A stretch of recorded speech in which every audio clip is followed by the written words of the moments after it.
আসসালামু আলাইকুম, শুভ সকাল। এই যে আমার ঘরের সামনে এই যে ফুল গাছ, গন্ধরাজ ফুল, মাশাআল্লাহ অনেকগুলো ফুল ফুটছে। এই যে একটা ফুল, দুইটা, তিনটা, চারটা, পাঁচটা,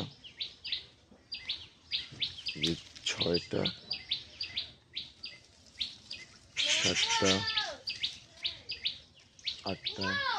আর জবা ফুল গাছ, আসলে ফুল গাছ অনেক সুন্দর, কিন্তু একটা কথা মনে রাখবেন, ফুলের সৌরভ আর মানুষের গৌরব চিরদিন থাকে না। তো মানুষের তো অহংকার করতে নেই, আর ফুল তো অল্প কয়েকদিন, এই জন্য কিছুদিন আছে, এক সপ্তাহ পর দেখে নষ্ট হয়ে গেছে। কিন্তু গ্রাম অনেক সুন্দর, সত্যি অনেক সুন্দর। রাত্রি অনেকক্ষণ ঘরের ভিতরে যে গ্রাম গেছে, ভাবছিলাম মনে দু একটা এসে দেখি সকালে অনেকগুলা। তো ফুলকে ভালোবাসেন এবং ফুলের সাথে সাথে মানুষকে ভালোবাসেন, ভালোবাসতে শিখুন।